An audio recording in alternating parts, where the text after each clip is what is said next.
ജനുവരി 13 മുതൽ ഫെബ്രുവരി 26 വരെ യുപിയിലെ പ്രയാഗ്രാജിൽ നടക്കുന്ന കുംഭമേള 45 കോടിയിലധികം ആളുകൾ പങ്കെടുക്കുന്ന ലോകത്തിലെ ഏറ്റവും വലിയ ആത്മീയ പരിപാടിയാവുമെന്നാണ് കണക്കാക്കുന്നത്.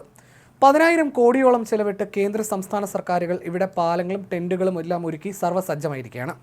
ഈ സമയത്തും ഇന്ത്യയിൽ എന്തിലും ഉള്ളതുപോലെയുള്ള സാമുദായിക ധ്രുവീകരണം ഈ മഹാമേളയിലും വന്നു ചേർന്നിരിക്കുകയാണ്. പ്രയാഗ്രാജിനും പരിസര പ്രദേശത്തുമുള്ള മുസ്ലിം കച്ചവടക്കാരെ മാറ്റി നിർത്തുന്നുവെന്നതായിരുന്നു ആദ്യം ഉയർന്ന പരാതി. അതിന് പിന്നാലെയാണ് മഹാകുംഭമേളയുടെ മറവിൽ ചിലർ ഘർ വാപസിക്ക് ശ്രമിക്കുന്നതായി ആരോപണമുയരുന്നത്. പ്രയാഗ്രാജിലെ മഹാകുംഭമേളയിൽ നൂറുകണക്കിന് മുസ്ലിങ്ങളെ മതപരിവർത്തനം ചെയ്യുമെന്ന് വിവരം ലഭിച്ചിട്ടുണ്ടെന്നാണ് അഖിലേന്ത്യാ മുസ്ലിം ജമാഅത്ത് പ്രസിഡന്റ് മൗലാന മുഫ്തി ഷഹാബുദ്ദീൻ റസ്വി ബറേൽവി ആരോപിക്കുന്നത്. ഇത്തരം പരിപാടികൾ നിരോധിക്കണമെന്നാവശ്യപ്പെട്ട് അദ്ദേഹം ഉത്തർപ്രദേശ് മുഖ്യമന്ത്രി യോഗി ആദിത്യനാഥിന് കത്തയച്ചു. ഉത്തർപ്രദേശ് മതപരിവർത്തന നിയമം ഫലപ്രദമായി നടപ്പാക്കിയിട്ടുണ്ടെന്നും ആ നിയമത്തിന്റെ കീഴിൽ കഴിഞ്ഞ വർഷങ്ങളിൽ നിരവധി പേർ അറസ്റ്റിലായിട്ടുണ്ടെന്നും മൗലാന പറഞ്ഞു. ഈ ഘടകങ്ങളെല്ലാം മനസ്സിൽ വെച്ചാണ് ഉത്തർപ്രദേശ് സർക്കാർ പ്രവർത്തിക്കേണ്ടതെന്നും മൗലാന പറയുന്നു. കുംഭമേളയ്ക്കിടെ മുസ്ലിങ്ങളെ മതം മാറ്റിയാൽ ആ മതപരിവർത്തനം നിയമത്തിന്റെ പരിധിയിൽ വരും. ഇതുമൂലം രാജ്യത്തും സംസ്ഥാനത്തും സംഘർഷം പടരാൻ സാധ്യതയുണ്ട്. അതിനാൽ മതപരിവർത്തന പരിപാടി നിരോധിക്കണമെന്നാണ് അദ്ദേഹത്തിന്റെ ആവശ്യം. കുംഭമേള ഒരു മതപരമായ പരിപാടിയാണെന്നും അത് സമാധാനപരമായും ഭംഗിയായും പൂർത്തിയാക്കണം.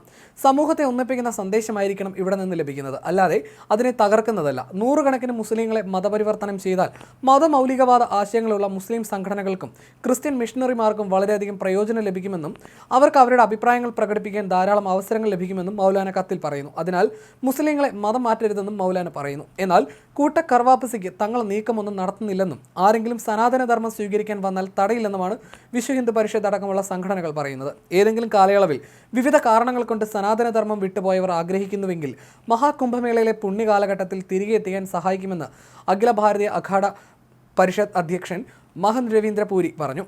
മഹാകുംഭമേളയിൽ തന്റെ അഖാഡിയിലൂടെ നൂറുകണക്കിന് സനാതനികൾ അല്ലാത്തവരെ പരിവർത്തനം ചെയ്യുമെന്ന് പറഞ്ഞ മഹന്ത് രവീന്ദ്രപുരി നിർബന്ധിത മതപരിവർത്തന ആരോപണങ്ങൾ നിഷേധിച്ചു. ആരെങ്കിലും മടങ്ങി വരാൻ ആഗ്രഹിക്കുന്നെങ്കിൽ അവർ സ്വന്തം ഇഷ്ടപ്രകാരം സനാതനധർമ്മത്തിലേക്ക് മടങ്ങുമെന്നും മഹന്ത് രവീന്ദ്രപുരി പറഞ്ഞു. മൗലാന ഷഹാബുദ്ദീൻ ബറേൽവി തീവ്രവാദ ശക്തികളുടെ ഏജന്റാണെന്നും അദ്ദേഹം ആരോപിച്ചു.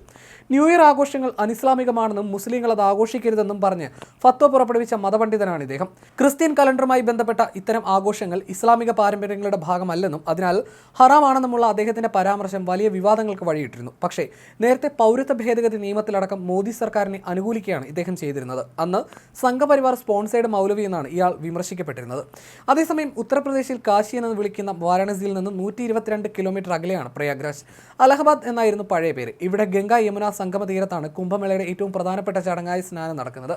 കേരളത്തിലെ ഒരു ജില്ലയുടെ വിസ്തൃതിയിൽ ഒരു കൃത്രിമ നഗരം താൽക്കാലികമായി ഉണ്ടാക്കിയെടുത്താൽ എങ്ങനെയിരിക്കും? പ്രയാഗ്രാജ് കുംഭമേളയുടെ നിർമ്മാണ വൈദഗ്ധ്യം അതിശയിപ്പിക്കുന്നതാണ്. കുംഭമേളയ്ക്ക് 6 മാസം മുൻപ് കേന്ദ്ര സംസ്ഥാന സർക്കാരുകൾ കൃത്യമായ ഒരുക്കം തുടങ്ങിയിട്ടുണ്ട്. മേളനഗരി മനസ്സിലാക്കാൻ എളുപ്പത്തിന് 30 കിലോമീറ്റർ നീളവും 30 കിലോമീറ്റർ വീതിയും എന്ന് കണക്കാക്കാം. അതായത് 30 ചതുരശ്ര കിലോമീറ്റർ പരപ്പിൽ ഒരു ടെന്റ് സിറ്റി ഉണ്ടാക്കിയെടുക്കുകയാണ് 6 മാസം കൊണ്ട്. 3 ലക്ഷത്തിൽ പരം ടെന്റുകളാണ് ഈ പൂഴി പരപ്പിൽ കുംഭമേളയ്ക്കായി ഉയരുന്നത്.